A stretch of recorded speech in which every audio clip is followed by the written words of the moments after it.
പോയ വർഷം നമ്മെയാകെ വേദനിപ്പിച്ച ദുരന്തമായിരുന്നു മേപ്പാടി ഉരുൾപൊട്ടൽ. അതിൽ ദുരിതബാധിതരായവരുടെ പുനരധിവാസം സംബന്ധിച്ച് ഇന്ന് ചേർന്ന മന്ത്രിസഭാ യോഗം സുപ്രധാന തീരുമാനങ്ങൾ എടുത്തിട്ടുണ്ട്. നേരത്തെ പ്രത്യേക മന്ത്രിസഭാ യോഗം ചേർന്ന് പുനരധിവാസ പാക്കേജിൻ്റെ വിശദാംശങ്ങൾ പരിശോധിച്ചിരുന്നു. അതിൻ്റെ തുടർച്ചയാണ് ഇന്നത്തെ തീരുമാനങ്ങൾ. രാജ്യം കണ്ട സമാനതകളില്ലാത്ത ദുരന്തമാണ് മേപ്പാടി പഞ്ചായത്തിൽ മുണ്ടക്കൈ ചൂരൽമല മേഖലയിൽ ഉണ്ടായത്. രക്ഷാപ്രവർത്തനങ്ങളും ദുരിതാശ്വാസവും സമയബന്ധിതമായി പൂർത്തിയാക്കിയ ശേഷം സാധ്യമായ ഏറ്റവും വേഗത്തിൽ പുനരധിവാസ പ്രവർത്തനങ്ങൾ ആരംഭിക്കാനാണ് സർക്കാർ തുടക്കം മുതൽ ശ്രമിച്ചത്. അതിനായി ലോകമാകെയുള്ള മലയാളികൾ ഒറ്റ മനസ്സായി ചേർന്ന് നിന്നു. സഹായഹസ്തവുമായി അനേകം പേർ എത്തി.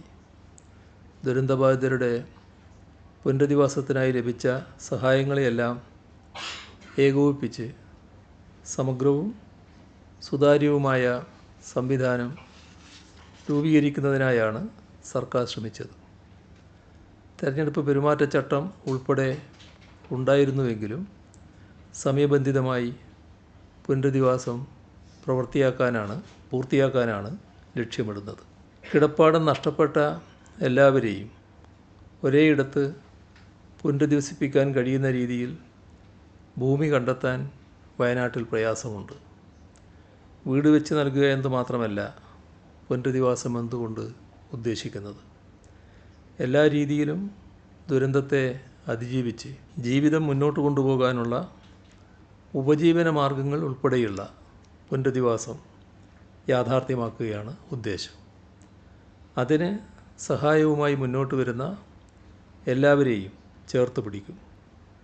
എല്ലാ സഹായങ്ങളും ഏകോപിച്ചായിരിക്കും പുനരധിവാസ പദ്ധതി പൂർത്തിയാക്കുക. കോട്ടപ്പടി വില്ലേജിലെ നെടുമ്പാല എസ്റ്റേറ്റും കൽപ്പറ്റ വില്ലേജിലെ എൽസ്റ്റോൺ എസ്റ്റേറ്റുമാണ് ടൗൺഷിപ്പിനായി തിരഞ്ഞെടുത്തിരിക്കുന്നത്.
അതിൻ്റെ വീഡിയോ ആണ് ഇപ്പോൾ കണ്ടത്. 2005 ഡിസാസ്റ്റർ മാനേജ്മെൻറ്റ് നിയമം വഴിയാണ് ഭൂമി ഏറ്റെടുക്കാൻ തീരുമാനിച്ചത്. തോട്ടം ഭൂമിയുടെ ഉടമസ്ഥാവകാശം സംബന്ധിച്ച് നിലനിൽക്കുന്ന വ്യവഹാരങ്ങളിൽ സർക്കാരിനുള്ള നിലപാട് തുറന്നുകൊണ്ട് തന്നെയാണ് ഇവിടെ പുനരധിവാസം സാധ്യമാക്കുക. ടൗൺഷിപ്പിനായി ഏറ്റെടുക്കുന്ന ഭൂമി സംബന്ധിച്ച വിഷയത്തിൽ ബഹുമാനപ്പെട്ട ഹൈക്കോടതി സർക്കാരിന് അനുകൂലമായ വിധി പുറപ്പെടുവിച്ചിട്ടുണ്ട്. നിലവിൽ സ്ഥലം കൈവശം വെച്ചവർ ഡിസാസ്റ്റർ മാനേജ്മെൻറ്റ് നിയമം 2005 പ്രകാരം എസ്റ്റേറ്റുകൾ ഏറ്റെടുക്കാനുള്ള സർക്കാരിൻ്റെ ഉദ്ദേശത്തെ ചോദ്യം ചെയ്തുകൊണ്ടും നഷ്ടപരിഹാരത്തിൻ്റെ വ്യവസ്ഥകളെ ചോദ്യം ചെയ്തുകൊണ്ടും ഫയൽ ചെയ്ത റിട്ട് ഹർജികളാണ് ബഹുമാനപ്പെട്ട ഹൈക്കോടതി പരിശോധിക്കുകയും തീരുമാനമെടുക്കുകയും ചെയ്തിട്ടുള്ളത്. കണ്ടെത്തിയ ഭൂമിയിൽ പുനരധിവാസത്തിനും നിർമ്മാണത്തിനും അനുയോജ്യമല്ലാത്ത ഭാഗം ഒഴിവാക്കിയതിനു ശേഷം എൽസ്റ്റോൺ എസ്റ്റേറ്റിൽ 58.5 ഹെക്ടറും നെടുമ്പാല എസ്റ്റേറ്റിൽ 48.96 ഹെക്ടറുമാണ് ഏറ്റെടുക്കുക. ഏറ്റെടുക്കാത്ത ഭൂമിയിൽ പ്ലാന്റേഷൻ മുന്നോട്ട് കൊണ്ടുപോകാൻ അനുമതി നൽകും. ഭൂമി കണ്ടെത്തിയത് ഡ്രോൺ സർവേയിലൂടെയാണ്. ഇപ്പോൾ ഫീൽഡ് സർവേ നടന്നുകൊണ്ടിരിക്കുകയാണ്. അത് പൂർത്തിയാകുന്നതോടെ കൂടുതൽ കണിശതയുള്ള കണക്കുകൾ ലഭ്യമാകും. എൽസ്റ്റോൺ എസ്റ്റേറ്റിലെ ടൗൺഷിപ്പ് കൽപ്പറ്റ മുനിസിപ്പാലിറ്റിയിലും നെടുമ്പാല എസ്റ്റേറ്റിലെ ടൗൺഷിപ്പ് മേപ്പാടി പഞ്ചായത്തിലുമാണ് വരുന്നത്. അതിനനുസൃതമായി ഭൂമിയുടെ വിലയിൽ വരുന്ന വ്യത്യാസം കണക്കിലെടുത്ത് എൽസ്റ്റോൺ എസ്റ്റേറ്റിൽ ഒരു കുടുംബത്തിന് 5 സെൻറ്റും നെടുമ്പാലയിൽ 10 സെൻറ്റുമായിരിക്കും നൽകുക. ടൗൺഷിപ്പുകളിൽ വീടുകൾക്ക് പുറമെ വിനോദത്തിനുള്ള സൗകര്യങ്ങൾ, മാർക്കറ്റ്, ആരോഗ്യകേന്ദ്രം, വിദ്യാലയം, അംഗൻവാടി, കളിസ്ഥലം, വൈദ്യുതി, കുടിവെള്ളം, ശുചിത്വ സംവിധാനങ്ങൾ ഇവയെല്ലാം സജ്ജമാക്കും.